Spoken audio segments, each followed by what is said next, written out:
Yes. Now, under this heading, main these topics we are going to understand and explain.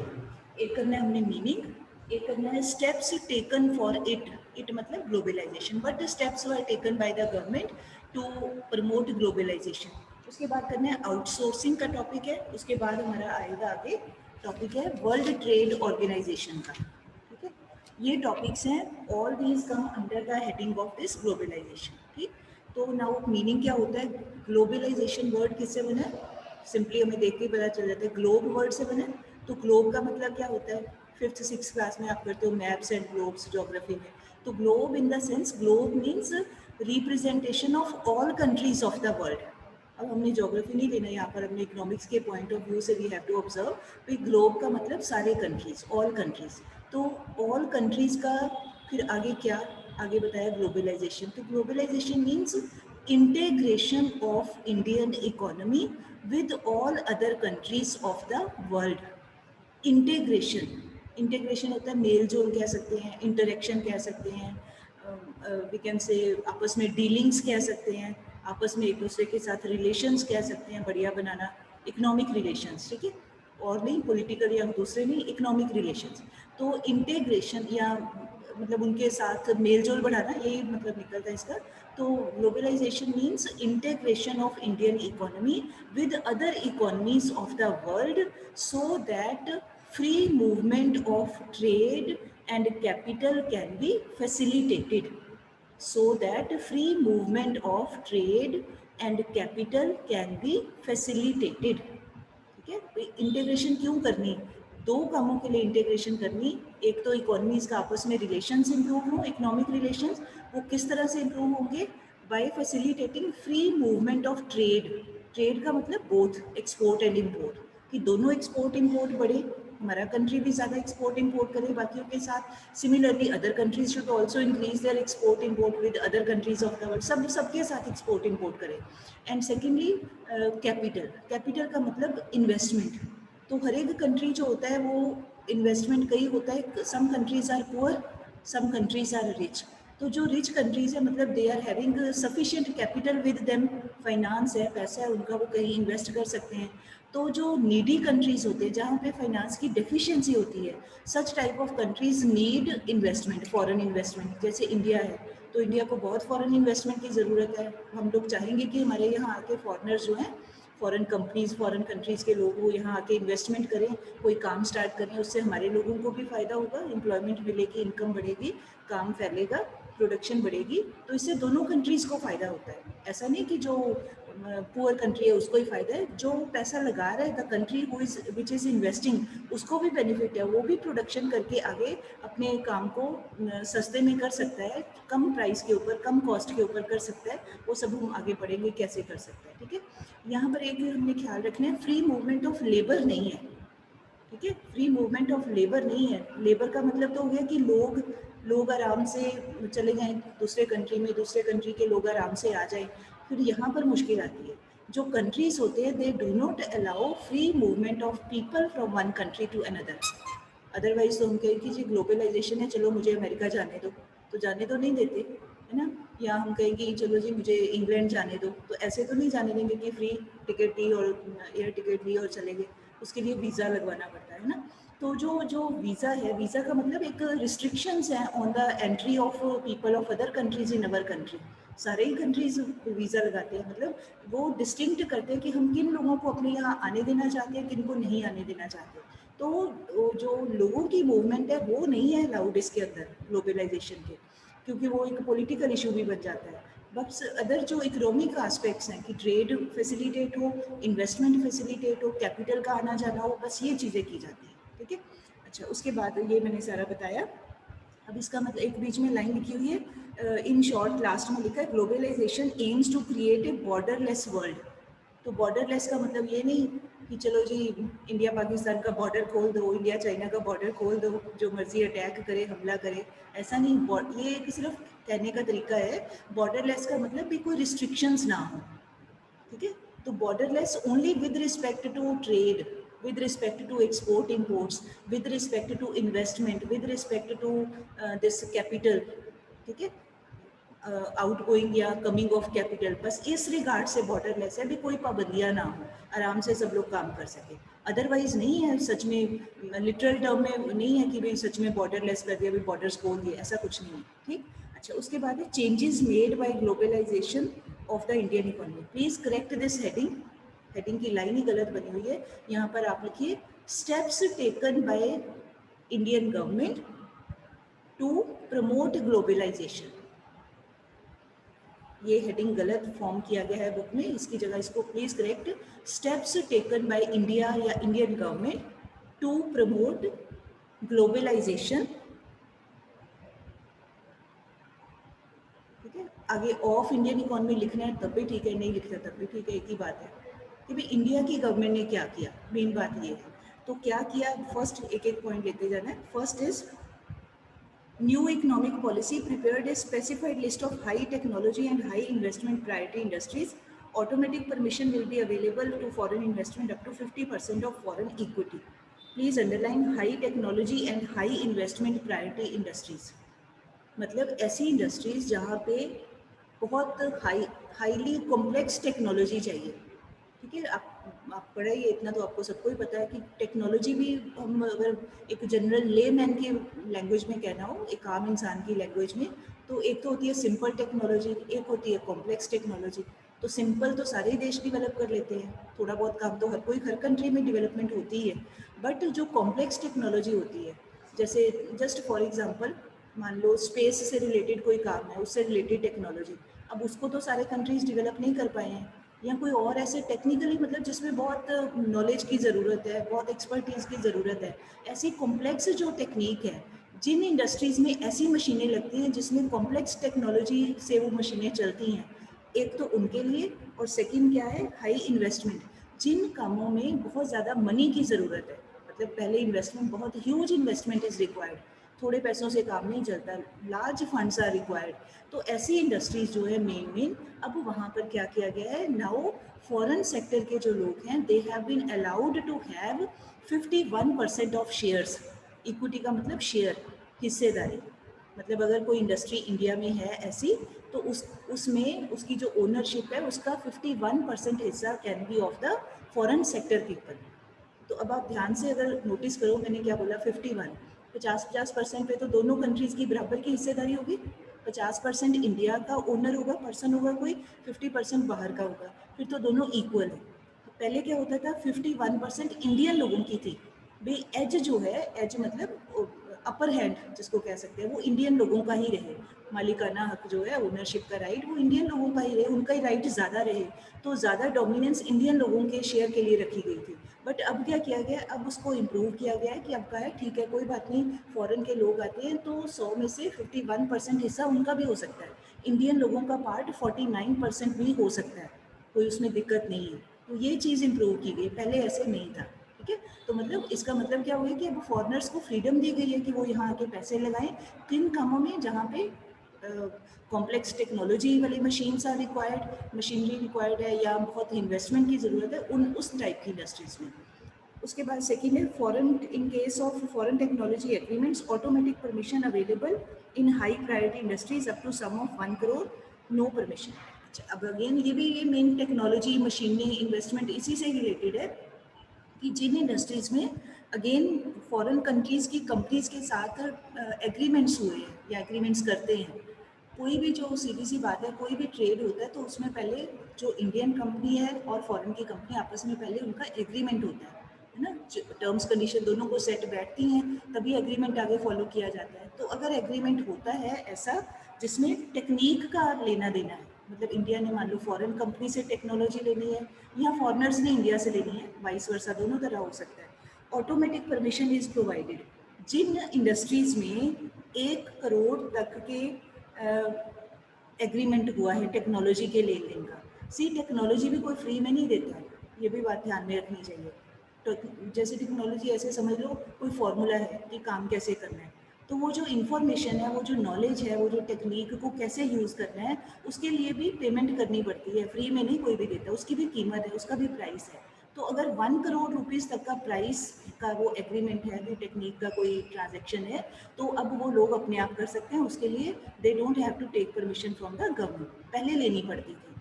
और दूसरा क्या है, for testing indigenously develop technology abroad. उसके बाद दूसरी लाइन में ये दिया है कि अगर इंडियन जो लोग हैं या फर्म्स हैं, मान लो they have developed their technique, अब वो फॉरेन में जाके उसका टेस्ट करना चाहते हैं, फॉरेन कंट्री में जाके उसको चेक करना चाहते हैं, उसकी टेस्टिंग करना चाहते हैं, तो they are free, they can go. ठीक है। सिमिलरली फॉरेनर्स यहाँ पर आके, इंडिया में आके अपनी टेक्नोलॉजी को यहाँ पर उसको लगा के उसको चेक करना चाहते हैं, काम करना चाहते हैं, then also they are free. मतलब इंडियन भी बाहर जाके कर सकते हैं, इंडियंस को भी परमिशन दे दी, फॉरेनर्स भी यहाँ इंडिया में आके अपनी टेक्निक को चेक कर सकते हैं, टेस्टिंग कर सकते हैं, उनको भी परमिशन दे दी। पहले ये नहीं था, 91 से पहले it was not allowed, 100% permission was not there, now it is available. उसके बाद है two in order to make international adjustment rupee was devalued. ये पॉइंट वही है जो उसमें भी आया था पहले, लिबरलाइजेशन में भी डीवैल्यूएशन से रिलेटेड है कि भी डीवैल्यूएशन करने से क्या होता है, there there comes reduction in the value of Indian currency, है ना। जैसे मैंने बताया था $1 है मान लो 75 रुपीज़ का, डीवैल्यूएशन कर दी, अब मान लो कर दिया $1 80 रुपीज़ का, तो उससे क्या होगा, एक्सपोर्ट्स एनकरेज होते हैं, एक्सपोर्टर्स को लगता है कि अब हमें ज़्यादा इंडियन रुपीज़ मिलेंगे, और जो इंपोर्ट करने वाली हैबिट वाले लोग होते हैं या इंपोर्ट करते हैं, उनको लगता है कि नाउ दे हैव टू पे मोर प्राइस, उनको इंपोर्ट महंगे लगते हैं। तो डीवैल्यूएशन से क्या होता है, इंपोर्ट्स एक्सपेंसिव होते हो जाते हैं और एक्सपोर्ट्स फेवरेबल हो जाते हैं या हमें प्रॉफिटेबल लगते हैं। तो ये डीवैल्यूएशन का काम भी किया गया 20% के अराउंड, उस समय 91 में इंडियन रुपए को डीवैल्यू किया गया। तो again it was a step कि एक्सपोर्ट इंपोर्ट को एनकरेज और डिस्करेज करने के लिए। इंपोर्ट डिस्करेज करने का पर्पज़ होता है कि अगर इंपोर्ट कम होंगे तो हमारी पेमेंट्स कम होंगी, क्योंकि पेमेंट करनी पड़ती है, तो पेमेंट्स को थोड़ा जो फॉरेन करेंसी में करनी पड़ती है, तो उसको उसके अगर उसको कंट्रोल कर लेंगे तो हमारा बैलेंस ऑफ पेमेंट भी एडजस्ट किया जा सकता है। तो इस करके ये किया गया। Then to integrate with the Indian economy with world union budget, हाँ, Indian rupee was partially convertible and then rupee was made fully convertible in the 93-4 budget. अब ये कन्वर्टिबल का क्या मतलब होता है, कन्वर्टिबल पहले तो इस वर्ड का मतलब समझते हैं, बाद में आएगा पार्शली या फुली। कन्वर्टिबल का मतलब होता है कि the ease with which, ease मतलब comfort level, with which we can convert Indian rupee into any other foreign currency. कितनी आसानी के साथ हम इंडियन रुपए को डॉलर में बदल सकते हैं, चेंज करवा सकते हैं, कितनी कंफर्ट के साथ हम इंडियन रुपए को इंग्लैंड के पाउंड के साथ चेंज करवा सकते हैं या किसी और वर्ल्ड की किसी भी करेंसी के साथ चेंज करवा सकते हैं, कन्वर्ट करवा देना। जैसे आपके पास या मेरे पास मान लीजिए 80 रुपीज़ हैं और मैं उसका डॉलर लेना चाहती हूँ, तो मैं कहाँ जाऊँ, मार्केट में जाके जो मनी एक्सचेंजर्स होते हैं मैं उनके पास भी जा सकती हूँ, मैं बैंक में भी जा सकती हूँ। ठीक है। तो पहले जो था ये कन्वर्ट करवाने का काम वो सिर्फ बैंकों में ही होता था, जो ऑथराइज्ड बैंक्स होते थे, जिनको आरबीआई ने परमिशन दी होती थी अपने बिहाफ के ऊपर कि भाई हाँ लोग यहाँ से करवा सकते हैं। पहले सिर्फ कन्वर्शन का काम इंडियन रुपए का इन अदर फॉरेन करेंसी, या किसी के उल्टा भी कर सकता है, मान लो किसी के पास डॉलर्स हैं तो उसको रुपए में कन्वर्ट करवाना चाहता है अगला, तो भी बैंक के पास जाना पड़ता था पहले। अब क्या किया गया कि इनिशियली कहाँ पर था, 92-3 में कुछ एक कामों के लिए परमिशन दे दी गई, कुछ एक चीज़ों के लिए, कि लोग ओपन मार्केट से भी, जो मनी एक्सचेंजर्स होते हैं वहाँ से भी अपने रुपए को कन्वर्ट करवा सकते हैं इन फॉरेन करेंसी। ठीक है। या बैंक से भी करवा सकते हैं, लोगों की मर्जी।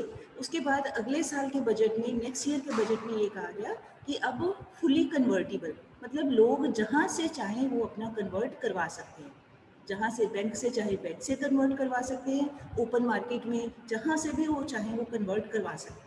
ठीक है। तो अब वो पार्शियल कन्वर्टिबिलिटी जो थी वो किन कामों के लिए दी गई थी, वो थोड़ा सा आप नोट करना है तो आप कर सकते हो, अपनी बुक के ऊपर ही आप लिख लो।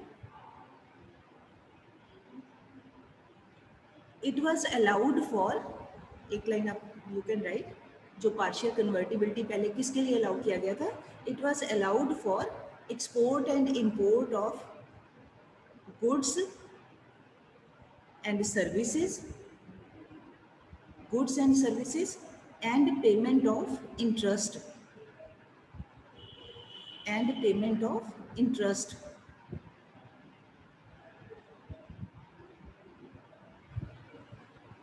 ठीक है। गुड्स एंड सर्विसेज, चीज़ों की जो खरीद बेच होती है, तो हमारे जो हम लोग आम लोग हैं, हमारा तो इसी से काम चल जाता है, अपना हम लोग चीज़ें ही खरीदते हैं या सर्विसेज खरीदते हैं, तो उस कामों के लिए पार्शियली पहले अलाउ किया गया। उसके बाद जो पेमेंट ऑफ इंटरेस्ट है, पेमेंट ऑफ इंटरेस्ट का जो आम लोग हैं हाउस होल्ड सेक्टर, उनके साथ ज़्यादा लिंक नहीं होता है। पेमेंट ऑफ इंटरेस्ट टर्म का लिंक मेनली जो बिजनेस सेक्टर है, बिजनेसमैन है, इंडस्ट्रियलिस्ट है, उनके साथ होता है। स्पेशली वो इंडस्ट्रियलिस्ट जिन्होंने फॉरेन कंट्रीज के किसी ऑर्गेनाइजेशन से, किसी इंस्टीट्यूशन से, किसी से लोन लिया हुआ है, ठीक है, तो उसके बदले में वो इंटरेस्ट देना है, तो पैसे वो इंडियन रुपए को उस कंट्री की करेंसी में कन्वर्ट करवाना चाहते हैं तो वो करवा सकते हैं। तो पेमेंट ऑफ इंटरेस्ट वाला जो पॉइंट है कि जिन बिजनेसमैन ने फॉरेन कंट्री से लोन लिया होगा या लेते थे या अभी भी लेते हैं, तो अब वो फ्री थे, वो अपने रुपए को मार्केट के हिसाब से वो चेंज करवा सकते थे, ठीक है, ये मतलब है इसका। ये लाइन आप एडिशनल है, आप लिखना चाहो ठीक है, नहीं भी तो अदरवाइज पता होना चाहिए आपको। उसके बाद नेक्स्ट है ए न्यू, मतलब ये सारे जो पॉइंट्स ना बहुत बहुत ज़्यादा एक्सेसिव डिटेल नहीं चाहिए हमें, इतना लंबे चौड़े की नहीं, ये सिर्फ समझाने के लिए है, अदरवाइज बस आपको formal information is required. New 5 year export import policy, हाँ अगला क्या किया गया, एक्सपोर्ट इंपोर्ट पॉलिसी बनाई गई फॉर 5 ईयर्स। वो पर्पज़ यही रखा गया, रिफॉर्म्स इंट्रोड्यूस की गई थी 91 में और ये क्या है 92, मतलब वेरी नेक्स्ट ईयर। तो उसका पर्पज़ ये था कि एक्सपोर्ट्स को ज़्यादा से ज़्यादा इंडिया नीड्स टू प्रमोट, कि ज़्यादा लोग एक्सपोर्ट करें। तो एक्सपोर्ट कब कर सकते हैं, जब ज़्यादा पहले प्रोड्यूस करेंगे, बनाएंगे, एक्स्ट्रा सरप्लस प्रोडक्शन अवेलेबल होगी, only then things can be exported. ये तो नहीं है कि इतना ही बनाया कि that has got used and consumed in the internal market, domestic market only, और बाहर बेचने के लिए इफ़ नथिंग इज लेफ्ट तो how can exports be made. Exports होते ही तब है जब सरप्लस प्रोडक्शन हो। तो एक्सपोर्ट्स को प्रमोट करने के लिए, सेकेंडली इंपोर्ट्स को कंट्रोल करने के लिए, कि भाई अननेसेसरी, आपको याद होगा इंपोर्ट सब्सटीट्यूशन, वो पॉलिसी अभी भी है कि भी जो चीज़ें we can produce in India with the help of our native technology, indigenous technology, local technology, तो उनको यहाँ पर ही बनाया जाए, बजाय उसके लिए हम फॉरेन करेंसी खर्च करें, पैसा खर्च करें उसको खरीदने के लिए। तो ऐसे समझ लो जैसे जो चीज़ हम घर पे बना सकते हैं तो उसको बाहर से नहीं खरीदना चाहिए, बस यही बात है यहाँ पे, क्योंकि उसमें पेमेंट करनी पड़ेगी। तो इंपोर्ट्स को थोड़ा चेक करना और एक्सपोर्ट्स को बढ़ाना, so that export receipts should increase as much as possible. तो उससे क्या होता है, फिर बैलेंस ऑफ पेमेंट फेवरेबल हो जाता है, कंट्री को फ़ायदा होता है, फॉरेन करेंसी आती है कंट्री के अंदर, ठीक है, तो फॉरेन करेंसी के जो रिजर्व्स होते हैं वो बढ़ते हैं, सेविंग उसकी बढ़ती है। तो ये पॉलिसी बनाई गई, ठीक है। उसके लिए फिर जो भी रिस्ट्रिक्शंस थी एक्सपोर्ट इंपोर्ट के ऊपर, उसको मतलब कंट्रोल कर दिया गया। जो भी रिस्ट्रिक्शन थी पहले क्वांटिटी के ऊपर या अमाउंट के ऊपर, तो उन चीज़ों के ऊपर पाबंदियाँ हटा दी गई। वो लिबरलाइजेशन में भी आ जाती है वही बात कि भाई अब फ्रीली लोग एक्सपोर्ट कर सकते हैं, फ्रीली लोग इंपोर्ट कर सकते हैं, बट कुछ एक चीज़ें जो हैं, जो हमने वो उसमें किया था लिबरलाइजेशन में, कुछ एक चीज़ों को छोड़ करके, वो जो 5-6 चीज़ें थी ना, हेजार्डस केमिकल्स, एक्सप्लोसिव, ऐसी चीज़ों को छोड़ के बाकी कोई भी आम रूटीन का कुछ भी एक्सपोर्ट इंपोर्ट कर सकते हैं ईजिली। नेक्स्ट है, in order to bring Indian economy within the ambit, ambit होता है दायरा, सर्कल, मतलब उसके अंदर उस रिलेशन में लाने के लिए government has modified custom duties to a considerable extent. Custom duty होती है जब भी कोई फॉरेन कंट्री की कोई चीज़ एंटर्स द इंडियन बॉर्डर, हमारे कंट्री के अंदर आती है कोई भी चीज़, तो उसके ऊपर लगती है कस्टम ड्यूटी, ठीक है। मतलब ये नहीं कि फ्री में कोई चीज़ आ जाए, जो चीज़ बिना नॉलेज की आती है, बिना गवर्नमेंट की नॉलेज की आती है, उसको कहा जाता है स्मगलिंग। शब्द सुना हुआ ना आपने, स्मगल करना, मतलब चोरी छिपे लेके आना, तो वो इलीगल बात है। बट जो चीज़ हम फॉरेन कंट्री से लाते हैं, तो एयरपोर्ट से आते हैं या बाय शिप आते हैं, जैसे भी आते हैं, तो वो बताना पड़ता है कि हम ये चीज़ फॉरेन कंट्री से लेके आए हैं, तो उसके ऊपर एक टैक्स लगता है, that is called custom duty. मतलब उसकी एंट्री फीस समझ लो, ऐसे भी बोल सकते हैं, तो इंडिया के अंदर एंटर करने की फ़ीस, ऐसा भी समझ सकते हैं। तो वो कस्टम ड्यूटी को पहले बहुत हाई होती थी, हाई इस करके थी कि भाई इंडियन गवर्नमेंट नहीं चाहती थी कि फ़ॉरेन से सामान आए और Indian people should use those things जो फ़ॉरेन से आई हुई हैं। कारण क्या था उसका रीज़न, भाई Indian people were to be encouraged for using domestically produced goods, अपने प्रोड्यूसर्स के सामान को एनकरेज करना था, उनका सामान की सेल हो, बिके वो, तो इस करके फ़ॉरेन से आने वाले सामान को महंगा कर दिया जाता था। कस्टम ड्यूटी लगा के मतलब उसके ऊपर बहुत हैवी टैक्स लगा दिया जाता था, तो वो चीज़ महंगी हो जाती थी, अपनी चीज़ें उसके कंपैरेटिवली चीपर फील होती थी, ठीक है। तो अपने लोगों को बढ़ाने के लिए तो अब क्या किया गया, अब वो कस्टम ड्यूटीज़ को हटा दिया गया, मतलब बहुत कम कर दिया गया। एक एग्जाम्पल दिया यहाँ पे, पीक रेट 250%, मतलब एट ए टाइम 250%। 100 रुपये की चीज़ है तो 100 रुपये के ऊपर 250% टैक्स लगा के देखो फिर कितना हो गया, महंगी हो जाती है। तो अब उसको कम से कम कर दिया गया है अप टू 10% तक। मतलब 10% भी वो ऐसी चीज़ें हैं जो बहुत लग्जूरियस चीज़ें हैं या बहुत ऐसे हम बोल सकते हैं, मतलब आम लोगों की ज़रूरत की चीज़ें नहीं है, बहुत अपर स्ट्रेटा, इकोनॉमिक जो स्ट्रेटा होता है, रिच पीपल को ऐसी चीज़ें यूज़ करें कि उसके ऊपर टैक्स लगाया जा सके, तो ऐसी ही चीज़ें आम रूटीन लोगों की लाइफ में जो काम में आने वाली चीज़ें उसके ऊपर कस्टम ड्यूटीज़ ऑलमोस्ट अब नेग्लिजिबल है। तो इसी करके हम लोग क्या देखते हैं, अब हम अपने आसपास मार्केट्स में देखते हैं सब तरह की चीज़ों के सब इंटरनेशनल ब्रांड हमें यहाँ मिलते हैं। कोई भी आप देख लो, चाहे फ़ोन है, चाहे कपड़े हैं, चाहे शूज़ हैं, चाहे कोई भी है अपनी डेली लाइफ का कोई भी सामान, ऑलमोस्ट हर तरह की चीज़ हमें यहाँ अवेलेबल है। इंडिया की बनी हुई भी अवेलेबल है, फॉरेन कंट्री की बनी हुई भी अवेलेबल है, ठीक है। बट 91 से पहले ऐसे नहीं होता था, फॉरेन से आने वाली चीज़ों के ऊपर रिस्ट्रिक्शंस थे। तो ये सारा कुछ किया गया टू एनकरेज ग्लोबलाइजेशन, ताकि भाई इंडियन लोग बाहर के कंट्रीज़ का सामान यूज़ करें, बाहर वालों को हम अपना भेजेंगे तब जब एक्सपोर्ट ज़्यादा करेंगे, तो उन चीज़ों को एनकरेज करेंगे। ये सारा कुछ किया है, ठीक है। उसके बाद एक छोटा सा पॉइंट दिया हुआ है, positive and negative trades. Trade का मतलब फीचर्स या क्वालिटीज़, अदरवाइज ट्रेड वर्ड का मतलब होता है क्वालिटी, बट यहाँ पर क्वालिटी इस सेंस में लेना है कि क्या प्लस पॉइंट्स हैं और क्या माइनस पॉइंट्स हैं, क्या फ़ायदे होते हैं ग्लोबलाइजेशन के, क्या उसके नुकसान होते हैं। तो फेवर वाले पॉइंट्स क्या है, मतलब पॉजिटिव इम्पैक्ट्स या पॉजिटिव पॉइंट्स, ये क्या होता है कि अगर ग्लोबलाइजेशन टेक्स प्लेस, ये चाहे सिर्फ इंडिया के लिए नहीं, ये सब कंट्रीज़ के ऊपर we can implement these points. तो पहला क्या होता है, greater access to global market, मतलब अब इंडियन जो लोग हैं उनको फ्रीडम मिलती है कि अब वो अपना सामान ज़रूरी नहीं सिर्फ इंडिया में ही सेल करना है, they can sell their produce in China, they can sell their produce in America, Africa, Asia के और कंट्रीज़, अमेरिका, यूरोप, किसी भी जगह बेच सकते हैं। तो उन्हें एक फॉरेन कंट्री की मार्केट मिलती है। तो उससे क्या होता है, मार्केट एक्सपैंड होने से लोगों को इंकरेजमेंट मिलती है कि और प्रोडक्शन करें, और पैसा कमाएं, और प्रॉफिट अर्न कर सकते हैं जब चांस मिलता है तो। सेकेंडली, दूसरा क्या है, एडवांस्ड टेक्नोलॉजी, मतलब when we come in contact with other countries, foreign firms के कांटेक्ट में, फॉरेन लोगों के कांटेक्ट में आते हैं, उनके साथ इंटरेक्शन होता है, इंटीग्रेशन होती है, तो हमें उनकी टेक्निक का भी पता चलता है। समझौते होते हैं ना कंट्रीज़ के बीच में, एग्रीमेंट्स होते हैं बाईलेटरल या मल्टीलेटरल, तो वो हमें एडवांस्ड टेक्निक्स का भी पता चलता है, नॉलेज मिलती है। और क्या होता है, better future prospects for large industries to become. तो जो हमारे कंट्री की अपनी लार्ज इंडस्ट्रीज़ हैं, अपने बड़े बड़े इंडस्ट्रियल हाउसेज हैं, इंडस्ट्रीज़ हैं, उनको when they deal with foreign countries उनको अपॉर्चुनिटीज़ मिलती हैं। जैसे मल्टीनेशनल कंपनीज़ होती हैं, आपने 10th में पढ़ा हुआ है, तो इंडिया की भी बहुत सारी MNCs हैं जो फॉरेन में काम करती हैं, तो उनको भी अपॉर्चुनिटी मिलती है। जैसे फॉरेन MNCs इंडिया में आके काम कर रही हैं, तो ऐसे इंडियंस भी कर रहे हैं बाहर जाके काम। तो जैसे हम खुश होते हैं कि इंडियन लोग भी बाहर जाके अर्न कर रहे हैं, अपने कंट्री के लिए फ़ायदा कमा रहे हैं, ऐसे फॉरेनर्स भी खुश होते हैं, मतलब एक नेचुरल है ये। तो ये एक्सेस मिलता है, एक्सेस मतलब हम हमारी पहुंच हो जाती है टुवर्ड्स फॉरेन कंट्रीज़, ठीक है। और नेगेटिव पॉइंट क्या है, नेगेटिव ये है जो अगेंस्ट दिया हुआ है, वो ये है कि जो ये ग्लोबलाइजेशन जब 91 ऑनवर्ड हमने अडॉप्ट किया है, तो उसका ये देखा गया है, उसका जो ज़्यादा फ़ायदा है that has been attained by developed and rich countries. जो बड़े बड़े देश है, अमेरिका है, कनाडा है, या यूरोप, वेस्टर्न यूरोप के जो बड़े रिच कंट्रीज़ हैं, ये देखा गया है कि जब एग्रीमेंट्स होते हैं तो कुछ सिचुएशन इस तरह से वो उन्होंने क्रिएट की, क्योंकि रिच कंट्रीज अपना दबदबा बना के रखते हैं, टर्म्स कंडीशंस ऐसे बनाते हैं कि उसका फ़ायदा उन लोगों को होता है, और जो इंडिया जैसे पुअर कंट्रीज़ हैं या अफ्रीकन कंट्रीज हैं, कंपैरेटिवली वो लॉस वाली साइड में रहते हैं। तो अब आप कहोगे कि भी फिर क्यों करते हैं समझौता, ही क्यों करते हैं भाई, they do make the agreements. वो आगे हम पढ़ेंगे WTO वाले कॉन्सेप्ट में कि एग्रीमेंट फिर करना पड़ता है, ठीक है।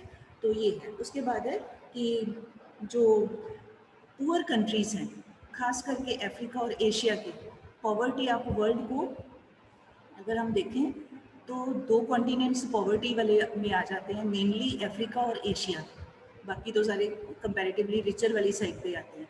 तो पुअर कंट्रीज को ग्लोबलाइजेशन का इतना फायदा नहीं हुआ जितना कि रिच कंट्रीज को हुआ।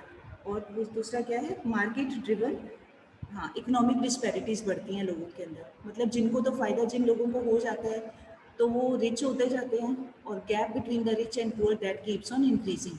जो वर्कर्स वो हैं, थोड़े कम स्किल्ड वर्कर्स हैं, वो रहते हैं नुकसान में, और जो हाईली स्किल्ड वर्कर्स होते हैं या इंडस्ट्रियलिस्ट होते हैं, जो ऐसे काम करते हैं जिनकी फॉरेन कंट्री में डिमांड है जिनकी चीज़ों की, मतलब जो प्रॉफिट कमा रहे हैं वो तो बहुत प्रॉफिट कमा रहे हैं, और जो नुकसान उठा रहे हैं, फ़ायदा नहीं हो रहा, वो ज़्यादा ही नुकसान उठा रहे हैं। तो उससे क्या होता है, सोसाइटी में इकोनॉमिक डिस्पैरिटीज मीन्स इनइक्वालिटीज़ बढ़ती हैं, रिच बहुत रिच होते जाते हैं, पुअर बहुत पुअर होते जाते हैं। इस तरह की सिचुएशंस ऑटोमेटिकली क्रिएट होती हैं, जान के नहीं की जाती, बट अपने आप ही हो जाती हैं इस तरह की ग्लोबलाइजेशन को अगर हम फॉलो करते हैं इन लेटर एंड स्पिरिट, मतलब पूरा उसका पालन करते हैं, तो ऐसी सिचुएशंस आ जाती हैं। ठीक है, तो अभी हमने यहाँ तक ही किया है, तो ये आपने ध्यान से आज याद करना है। अभी मीटिंग खत्म ही होने वाली है ऑलमोस्ट, बाकी का हम कल करेंगे आउटसोर्सिंग वाला। ठीक है, तो आउटसोर्सिंग आपने बिजनेस स्टडीज़ में भी पढ़ा हुआ है, 11th में पढ़ा होगा, यहाँ भी पढ़ा होगा।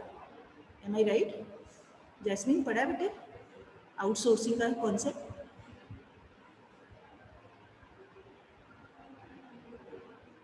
चलो, एनीवन कैन टेल।